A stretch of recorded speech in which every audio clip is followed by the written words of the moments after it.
যাদের ভোটার লিস্টের নাম আছে তারা কি করবেন? আমাদের একটা খুব খারাপ আছে, এই ভোটটা আজকে আর দিতে যাব না। আমি কিন্তু খুব ভয় পাচ্ছি, এখন যিনি নির্বাচন কমিশনের কমিশনার আছে, সকালে এক বলে রাতে অন্য বলে। সকালে বলল 2002-এর ভোটার লিস্টে যাদের নাম আসবে, এসআইআর লিস্টে যাদের নাম আছে, এখন আর কোনো কাগজ দেখাতে লাগবে না। নিজের নাম নেই, বাপের মায়ের দাদুর দাদির কারো একজনের নাম আছে, অন্য কাগজ কোনো দেখাতে লাগবে না, সকালে বলল। আর সন্ধ্যায় ঠিক তার উল্টো করে দিল। তা আমি একটা বিষয় নিয়ে খুব আতঙ্কে আছি। কি বিষয়? যাদের ভোটার লিস্টে অলরেডি নাম এসে গিয়েছে, আমি তাদের কাছে একটা অনুরোধ করব, এই 2026 ইলেকশনে ভুলেও যেন আপনারা ভোটদান থেকে বিরত থাকবেন না। প্রত্যেকে নিজের ভোট নিজে দেবেন। কারণ এইবার নির্বাচনে হয়তো ভোট দিলেন না, মনে হলো ধর এবার আর ভোটটা দেব না, এ ভুল কাজটা করবেন না। ও এখন পাগলা গরু খেপে গেছে, কখন কি বলছে বোঝা মুশকিল হয়ে যাচ্ছে। হয়তো এটাও বলে বসতে পারে 26 সালে যখন নির্বাচনে অংশগ্রহণ করেনি মানে ওর কোনো অস্তিত্ব নাই, ওর নামটা হয়তো ভুলে উঠে গিয়েছিল, ওইটাও ডিলিট করে দাও। কি বলছি বুঝে আসছে? এটাও বলে দিতে পারে যে ওর 26 সালে যার নাম উঠেছিল ভোট দেয়নি মানে ওর নামটা ভুলে উঠে গিয়েছিল, ওটা ডিলিট করে দাও। তাহলে কি হবে? আবার তো নওশাদ সিদ্দিকী যে আইনজীবীকে টানাটানি করতে হবে। এমনি ভাই পকেটে পয়সা নেই, কত আইনজীবী লাগাবো? তাহলে সুতরাং এবার আমরা কি করব? যাই হয়ে যাবে, এক হাত ছাড়া ছাড়া যদি বাজ পড়ে, এক হাত ছাড়া ছাড়া যদি বাজ পড়ে, বোমার আওয়াজও যদি শোনায়, এতটুকু মনে রাখবেন, ওই বোমার আওয়াজকে আপনাকে উপেক্ষা করতে হবে, দলবদ্ধ হতে হবে, ঐক্যবদ্ধ হতে হবে, সারিবদ্ধ হয়ে ওই দুর্বৃত্তদেরকে তাড়িয়ে আপনাকে আমাকে ভোট কেন্দ্রে গিয়ে আগামী দিনের জন্য আপনার আমার ভবিষ্যৎ সুরক্ষিত যেমন করব, সাথে সাথে আপনার আমার ভোটার লিস্টে নাম যাতে ঠিকঠাক থাকে তার ব্যবস্থা করতে হবে। অনুরোধ করছি, আপনি আপনার ভোট দান থেকে বিরত থাকবেন না। কারণ এভাবে যেভাবে নির্বাচন কমিশন তৃণমূল বিজেপির কথাতে বারবার পশ্চিম বাংলার বৈধ ভোটারদেরকে হয়রানি করছে, কখনো লজিক্যাল ডিসক্রিপেন্সি, কখনো আন্ডার অ্যাডজুডিকেশন, তো কখনো বৈধ ভোটারকে ডিলিট করে দিচ্ছে। তাহলে 2026 নির্বাচনের পরে ওদের কাছে একটা বড় হাতিয়ার হয়ে থাকবে, এত লোক ভোট দিতে পারেনি, তাহলে এইগুলো সব ফেক ভোটার, আবার ডিলিট করে দাও। তখন বিপদ হয়তো আমাদের মাথায় নেমে যেতে পারে। তাই অনুরোধ করব, বিপদের আগেই আমাদেরকে সতর্ক হতে হবে। আপনার ভোট আপনি দেবেন, নির্বিঘ্নে দেবেন। যদি কোনো জায়গায় মনে হয় রাতের অন্ধকারে 27 তারিখ রাত, এই 28 তারিখে ভোট না 29, ভুলে যাচ্ছি, 28 তারিখ রাত্রে আপনার পাড়ায় দুটো বোম মেরেছে, ভয়ে ঘরে ঢুকে গেলে হবে না। ভোটের দিন সকালে 29 তারিখ সকালে 4টে বোমের আওয়াজ শুনিয়েছে বলে আপনি ভয়ে ঘরে ঢুকে যাবেন না। ঐক্যবদ্ধ হতে হবে, দলবদ্ধ হতে হবে। ওই বোম মারা লোকগুলোকে রাস্তায়, ভোটের যাওয়ার রাস্তায় যদি খুঁজে পাওয়া যায়, ঐক্যবদ্ধ হয়ে গণতান্ত্রিক প্রক্রিয়ায় তাড়িয়ে এলাকা ছাড়া করতে হবে। এইবারও হতে পারে ছাপ্পা মেরে নিয়েছে তো আপনার ভোটটা। আচ্ছা, ছাপ্পা যখন মারে টাইম দিয়ে মারবে। যদি ছাপ্পা মারে, ছাপ্পা মারতে দিয়ে হবে না। ভাঙড়ে যদি একটা বুথে ছাপ্পা হয়, বুঝতে পারবে অন্য জায়গায় কটা কি হবে। কি গো? হ্যাঁ, একটা বুথে যদি খবর পাই তাহলে দুটো বুথে ও বুঝে যাবে কি হবে। শান্তিপূর্ণ ভোট হবে, আমরা সাথ দেব। ভোট যদি না পাই, হেরে যাব, বাড়ি চলে আসবো। কিন্তু কোনো জায়গায় যদি ভোট চুরি হয়, এক জায়গায় যদি ভোট চুরি হয়, হাতের একটা আঙুল যদি ডিস্টার্ব করে, বাকি 4টে আঙুল কিন্তু আছে, এটুকু মাথায় রাখবেন, বুঝে যান ইশারাতে। এটা ইশারায় বুঝে যান ভাই, এতটুকু। কি গো শামসুদ্দিন ভাই, সাদা ভাই, কি বলো? তাই হবে তো নাকি? একটা আঙুলকে ডিস্টার্ব করলে বাকি 4টে আঙুল আছে ভাই, স্বাভাবিকভাবে ডিস্টার্ব হবে। এবার বুঝে যাও, ছাপ্পার কোনো প্রশ্ন আসছে না। তারপরেও বলছি, বলতে পারে আমার ভোট তো অনেকজন মেরে নেবে। প্রিসাইডিং অফিসারদের কাছে ভোটার লিস্ট থাকে না? থাকে তো, ওখানে টিক মারতে হয় তো। কেউ যদি ছাপ্পা মারে, ওখানে আর কি টিক মারবে? ও তো ভটাভট ছাপ্পা মারবে। আপনার কিন্তু প্রিসাইডিং অফিসারের ভোটার লিস্টটাই কিন্তু সংরক্ষণ হয়ে থাকে কোথায়? নির্বাচন কমিশনের অফিসে। তাই আপনাদের বলবো, নির্বিঘ্নে আপনাদেরকে যেতে হবে, ভোট কেন্দ্রে গিয়ে আপনার মূল্যবান ভোট দিতে হবে। যদি মনে করেন খাম চিহ্নকে দিতে হবে, খাম চিহ্নকে দেবেন। যদি মনে করেন খাম চিহ্নের পরিবর্তে অন্য কাকে দেব, সেটাও দেবেন। আর যদি মনে করেন কাউকে দেব না, নোটা বলে আছে, সবার লাস্টে একটা সুইচ আছে নোটা, সেখানেও দেবেন। কিন্তু অনুরোধ করছি, আপনি আপনার ভোট দান থেকে বিরত থাকবেন না। 2021 থেকে 26 আপনাদের ভোট নিয়ে রাজ্যের মানুষের জন্য, ভাঙড়ের মানুষের জন্য, শিক্ষা, স্বাস্থ্য, কর্মসংস্থানের জন্য অবিরাম লড়াই করে গিয়েছি। ওয়াকফ সম্পত্তি বাঁচানোর জন্য, এসআইআর থেকে ভোটার লিস্ট থেকে নাম ডিলিট করেছে তোলার জন্য আমি আমার সর্বোচ্চ দিয়ে লড়াই করছি।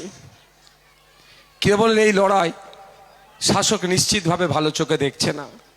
আমাকে একাধিকবার অফার করা হয়েছে, মিনিস্ট্রি দেবে বলেছিলেন, মন্ত্রিত্ব দেবে বলেছিল, টাকা পয়সা দেবে বলেছে, লাস্টে মিথ্যা মামলা দিচ্ছে। তারপরেও আমার মাথা নত করতে পারেনি, সিটদার আমার বেঁকাতে পারেনি, বিকজ অফ আপনাদের জন্য। আপনাদের জন্য আপনারা ভালোবাসা দিয়ে আমাকে এমনভাবে ঘিরে রেখেছেন, স্নেহ দিয়ে এমনভাবে আগলে রেখেছেন, বন্ধুরা আমাকে পাশে এমনভাবে সাথ দিয়েছেন। 42 দিন জেল আমার কাছে 42 মিনিটও ছিল না, 42 সেকেন্ডের মতো মনে হয়েছে। আজকে এই নির্বাচনের প্রাককালে উপস্থিত হয়েছি। ভোট কেমন করে দেবেন না দেবেন কারিমুল অনেক কথা বলেছেন, লোকাল থানায় এসে মানুষকে আশ্বস্ত করছে, আর করতেও তাদেরকে হবে। আমি শুধু 2-3টে কথা বলবো এই নির্বাচনের বিষয়ে। দেখুন, কেউ যদি বলে খেতে ফলাতে পারবো নি, খামারে ফলাবো, সত্যি যদি তার খামারে ফলানোর ক্ষমতা থাকে, সে কি এটা মুখে বলবে? বলুন, তাহলে খামারটাও তো আমরা পাহারা দেব। যে পারবে না, উল্টে আমাদের ওপর একটা প্রেশার বিল্ড আপ করার জন্য এই ধরনের কথা বলছে।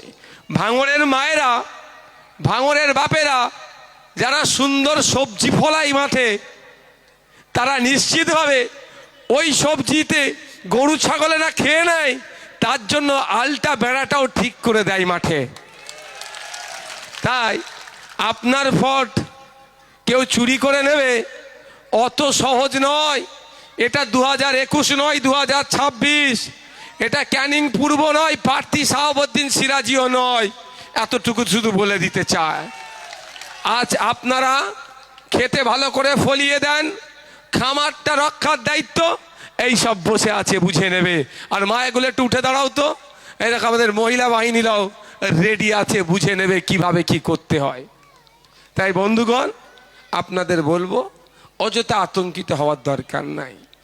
ভাঙড় নির্বাচনের জন্য অলরেডি 22 কোম্পানি সেন্ট্রাল ফোর্স এসে গিয়েছে, অর্থাৎ ডিপ্লয়মেন্ট হবে। নির্বাচন ফ্রি অ্যান্ড ফেয়ার, সহজ যদি বলি, সুষ্ঠুভাবে নির্বাচন যাতে হয়।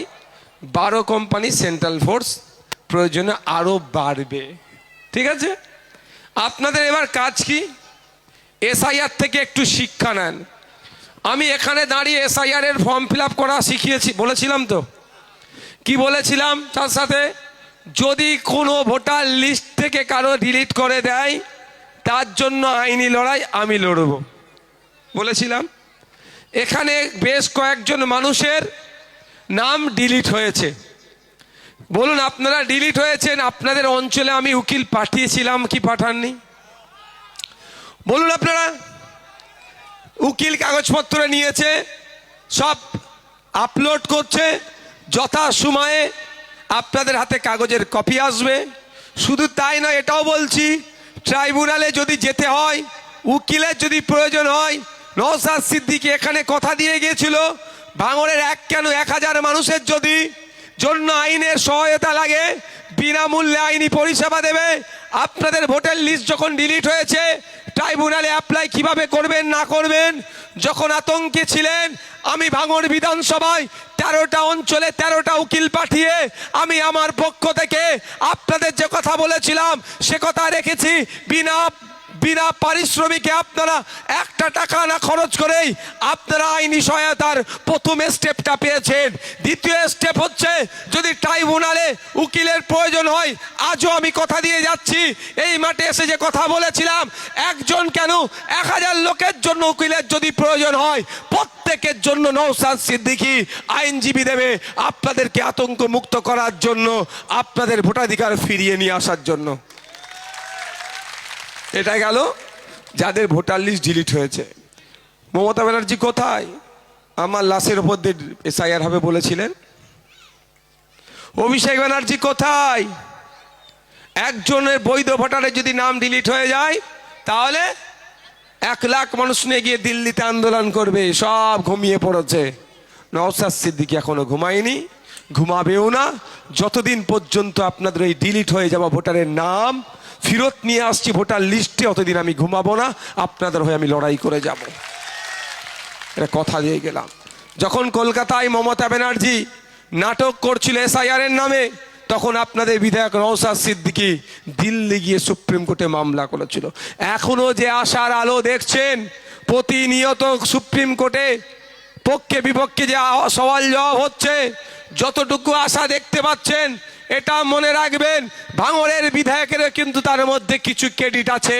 মামলাটা করেছিলাম বলে এখনো পর্যন্ত সেই আশার আলোটা দেখতে পাচ্ছে। এটা তো গেল যাদের ডিলিট হয়ে গেছে, আমি ফিরিয়ে নিয়ে আসবো লড়াই করে, আইনি লড়াই করে, এটা কথা দিয়ে যাচ্ছি। আপনারা নিশ্চিন্তে থাকবেন, ভরসা করবেন, এতটুকু জানেন যে ভাইজান বিপদে আপনাদের হাত ছেড়ে চলে যাবে না। যদি বিপদে সুখের সময় পাশে না থাকিলেও বিপদে পড়লে বুক চিতিয়ে এসে লড়াই করবে। এই ভরসাটা করেন তো নাকি? বিয়ে শাদিতে দাওয়াত দিলেও হয়তো আসতে পারি না, কিন্তু বিপদে আপদে পড়লে আগে ছুটে আসি আমি।